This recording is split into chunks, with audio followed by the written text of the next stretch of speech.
जरा सुनिए। अमरीकी टैरिफ पर डोनाल्ड ट्रंप का बड़ा ऐलान।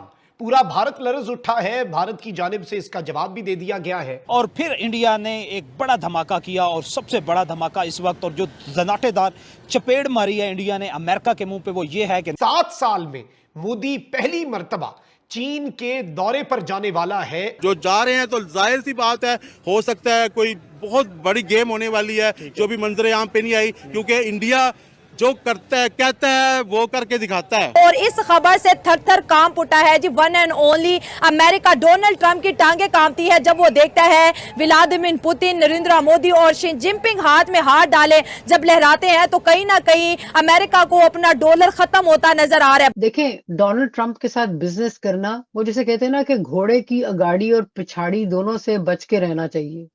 तो ट्रंप इंडिया को डराना चाहता था और इंडिया चाइना और रशिया के साथ मिलकर ट्रंप को ये वाज़ेह पैगाम दे रहे हैं, ना हम डरे हैं, ना हम दबे हैं और ना ही हम डॉलर से परेशान हैं।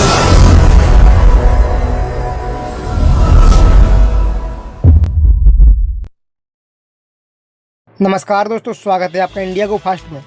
दोस्तों, जैसा कि अभी आपने वीडियो में देखा, पीएम मोदी ने डोनाल्ड ट्रंप के टैरिफ पर पहली बार बयान दिया है।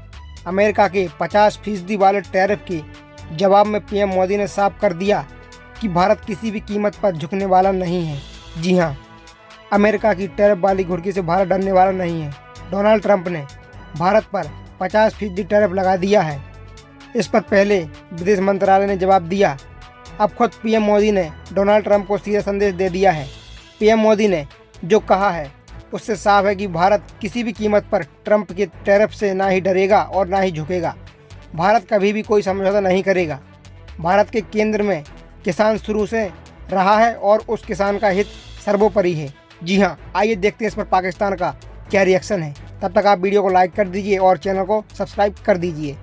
पाकिस्तान और अमेरिका के जो ताल्लुकात हैं उनमें दरार जो है वो गहरी होती जा रही है। और आज ये भी खबर आई कि इस महीने के आखिर में मोदी जो है वजीर आजम हिंदुस्तान के, वो चीन भी जाएंगे। एससीओ की गालिबन मीटिंग है और ये भी एक सिग्नल वो कर रहे हैं कि वो अगर अमेरिका के साथ मामला खराब हो रहे हैं तो फिर वो चीन के साथ जाके मिल सकते हैं। कि अगर ट्रंप का ज्यादा प्रेशर आता है अमेरिका का, तो फिर मोदी तो जो है वो ये कहेगा ना कि ठीक है, फिर नहीं हम आपके आपके कैंप में आते और let us go to the other bricks में ही रहते हैं, उसी को एक्सपैंड करते हैं। ग्लोबल साउथ की जो लीडरशिप है वो चाइना के बाद या चाइना के साथ उसको वो करते हैं। आप ऐसा होता देखती हैं क्या? पॉसिबली कर ले कि अपने और इंडिया के डिफरेंसेस जो हैं उनको मिनिमाइज कर ले, सॉल्व कर ले और एशिया कम्स टुगेदर, देन मैं समझती हूँ कि एक बहुत बड़ी स्टेप फॉरवर्ड होगा उनके लिए, चाइना या चाइनीज कैंप के लिए। देखिए, ट्रम्प अजीब किस्म के आदमी है।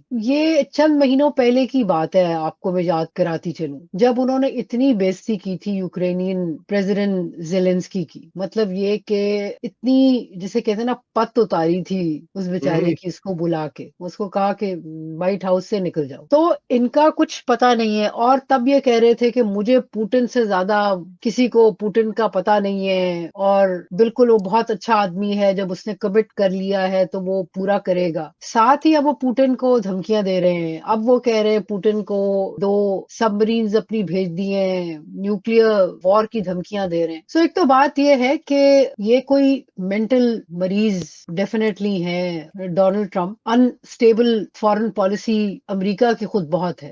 अब उस ऐसे अनस्टेबल कैरेक्टर के साथ डील करने में जाहिर है जो उम्मीदें लगा के मोदी जी बैठे थे कि बड़ी इनकी याराना है। और वो तो ट्रंप ने एक तकरीर में भी अभी पिछले दिनों कहा था, जिसमें उन्होंने जिक्र किया था गुड जनरल, पाकिस्तानी जनरल का नाम नहीं आता था, लेकिन मोदी जी का उन्होंने कहा माय फ्रेंड मोदी। लेकिन मसला ये है कि जो एक्सपेक्टेशन है उनकी इंडिया के साथ बहुत सारे लेवल पे, वहां उनको मायूसी हुई है और वो चिढ़ से गए हैं मोदी जी से भी और इंडिया से भी। पहली बात तो ये है कि कई दफा आपने तो अपने कई प्रोग्राम्स में आपने तो वो जिसे कहते हैं टाइमर रखा होता है। अब ट्रंप ने 25वीं दफा जिक्र किया कि मैंने सीज फायर करवाया, अब 26वीं दफा, अब 29वीं दफा। तो उसके बावजूद इंडिया जो है वो कह रहा है कि भाई नहीं, लेकिन रिकग्नाइज नहीं कर रहा उनकी इस जो कंट्रीब्यूशन को। वो कह रहा अच्छा ठीक है। एक तो नाराजगी ये हुई। दूसरा ये है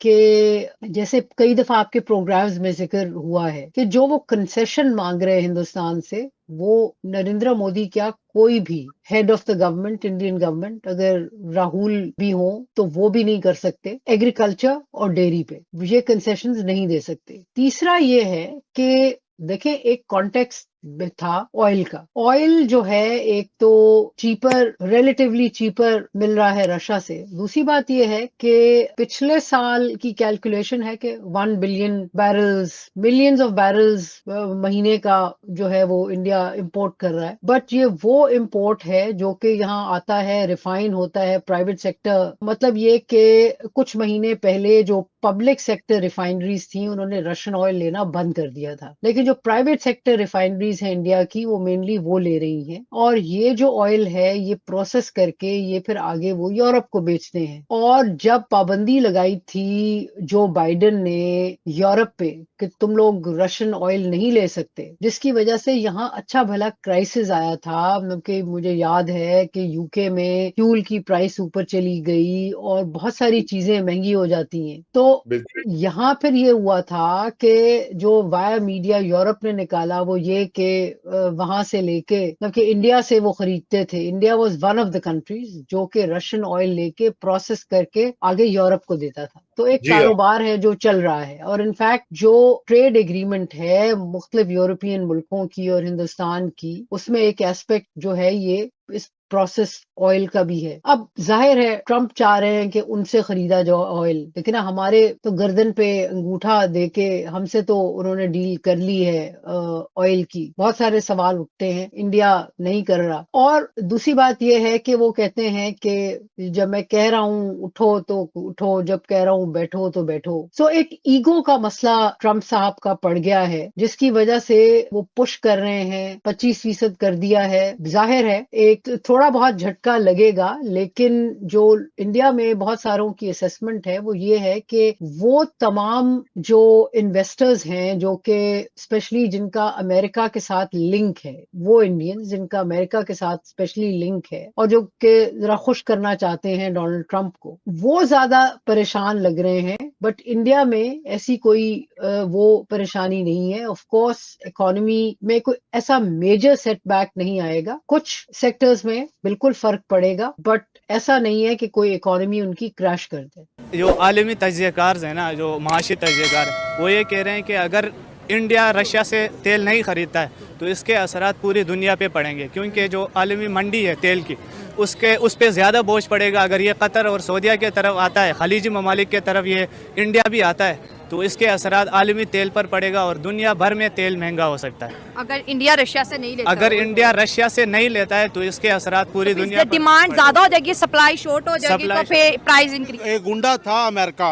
एक उसकी गुंडागर्दी इंडिया भी बर्दाश्त करता रहा, पाकिस्तान भी करता रहा, पूरी दुनिया बर्दाश्त करती रही, चाइना भी बर्दाश्त करता रहा।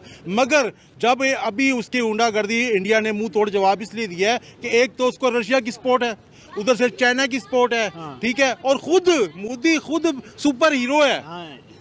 क्यों कि उसने जैसे पूरी दुनिया को हिला के रख दिया।